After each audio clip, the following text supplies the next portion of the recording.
pouvoir réchauffant des gaz déjà présents dans l'atmosphère fait fondre la cryosphère et l'ampleur du phénomène est fonction du volume mondial des émissions de gaz à effet de serre. C'est pourquoi l'élévation du niveau de la mer représente un réel danger pour les 680 millions de personnes vivant dans les zones côtières à moins de 10 mètres d'altitude.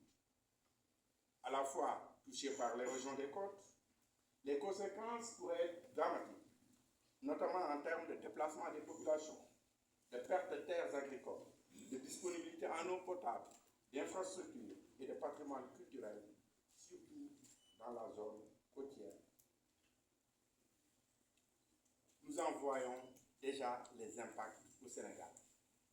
Le Sénégal, où la zone côtière abrite 52% de la population, c'est 68% du PIB, on dit que c'est 90% des activités commerciales.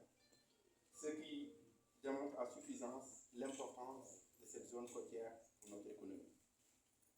Distingués invités, les études réalisées dans le cadre de la contribution nationale déterminée du Sénégal confirment en moyenne une augmentation au niveau de la mer de 1,4 mm par an et un taux de recul moyen du trait de côte entre 1 et 1,3 m par an. Les tendances futures de projection sur l'ensemble des côtes sénégalaises prévoient que 55 à 86 km de plage disparaîtront d'ici la fin du siècle. Cela nous conscientise davantage sur les défis auxquels nous sommes confrontés face au changement climatique, car ils auront une incidence importante sur notre pays en raison de sa grande variabilité. Je lisais un rapport récent de la Banque mondiale qui disait que 100% du PIB d'ici 2030 et qui pourrait atteindre 9% d'ici 2050. Par ailleurs, les glaciers fondent plus vite que jamais et rendent le cycle de l'eau plus imprévisible et plus extrême, provoquant des inondations, des sécheresses, des glissements de terrain ainsi que l'élévation du niveau de la mer et endommageant les écosystèmes. Pour le Sénégal, en plus de l'érosion côtière, nous côtoyons la récurrence des inondations et ses impacts. Cependant, nous avons des écosystèmes humides à préserver, à utiliser pour servir de réservoirs nationaux d'eau face au phénomène d'inondation, d'où une meilleure approche intégrée dans l'occupation de l'espace national. En ratifiant la Convention cadre des Nations Unies sur le changement climatique, a voulu montrer sa volonté de participer à l'effort mondial de protection de l'environnement et contribuer ainsi à la réalisation de l'article 2 de la Convention consistant en une stabilisation de la concentration des gaz à effet de serre dans l'atmosphère à un niveau qui empêche toute perturbation anthropique dangereuse au système climatique. Le Paris sur le climat, les pays ont formulé des engagements chiffrés pour réduire les émissions de gaz à effet de serre et s'adapter aux effets du changement climatique.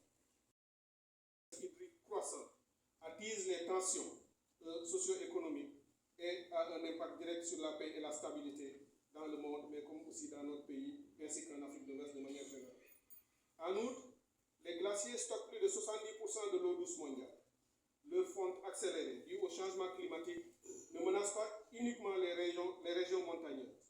Elle bouleverse le cycle hydrologique global, impactant les écosystèmes, les espaces marins, côtiers, l'agriculture, l'approvisionnement en eau potable, ainsi que la sécurité alimentaire à l'échelle planétaire. D'ailleurs, près de 2 milliards de personnes dépendent directement de leur fonte et du ruissellement dans les montagnes pour la boisson, l'agriculture, la production d'énergie et la santé des écosystèmes.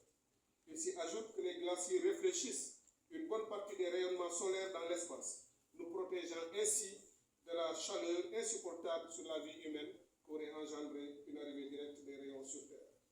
Selon l'Organisation météorologique mondiale, durant l'année 2023, les glaciers ont perdu plus de 600 milliards de tonnes d'eau, soit une plus grande perte en masse enregistrée ces 50 dernières années. De même, le groupe d'experts intergouvernemental sur l'évolution du climat, le GIEC, a noté que la fonte accrue des glaciers contribue de manière significative à l'élévation du niveau de la mer à l'échelle globale. lequel dépasse aujourd'hui d'environ 20 cm le niveau de 1900. Dès lors, mesdames et messieurs, il urge de prendre des mesures concrètes pour préserver ces réservoirs de vie pour l'humanité. La réduction des gaz à effet de serre est la solution principale pour ralentir le recul des glaciers. En réduisant le réchauffement climatique que nous pouvons agir, c'est en réduisant le réchauffement climatique que nous pouvons agir efficacement sur la fonte des